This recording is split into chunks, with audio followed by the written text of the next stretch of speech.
वा मंजिरी वा, अगं तुला कालमुख भस्माची काय गरज आहे? ते भस्म अथर्वच्या पोटात गेलं नाही तरी सुद्धा आई म्हणून तू इतकी वर्ष जे काही कष्ट केलेस ते कामी आले आज.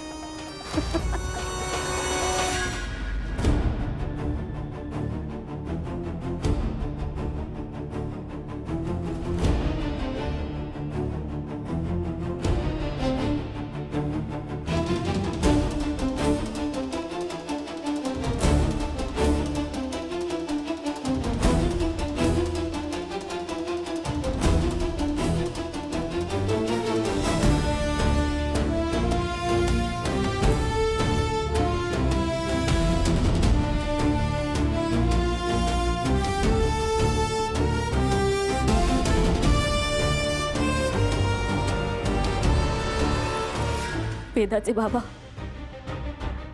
आज तरी मला तुमच्याकडून ही अपेक्षा नव्हती.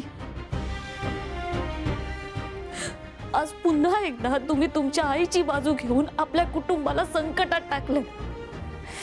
एखाद्या चांगल्या माणसाला भस्म देऊन त्याला वश करण्यापेक्षा त्याच्या भावनांचा जर का ताबा घेतला ना तर ते जास्त परिणामकारक ठरतं. खरे, दगडासमोर डोकं आपटून काही फायदाच नाहीये. एवढं सगळं बघून ऐकून अनुभवून सुद्धा तुमच्या आईने जे तुमच्या मनावर बिंबवलंय ना, तेच जर तुम्हाला सत्य मानायचं असेल तर मी बोलून काय फायदा आहे?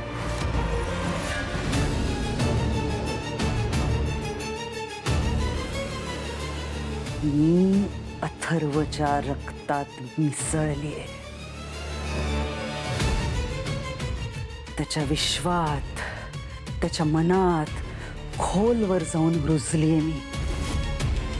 आणि मला खात्री आहे की अथर्व माझ्या विरोधात कधीच जाणार नाही. तुम्हाला जे करायचंय ते करा, पण मी माघार घेणार नाहीये.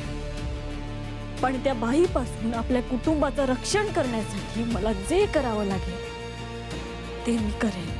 मीरा, आता तू बघच, अथर्वचा वापर करून मी तुझे कसे हाल करते ते.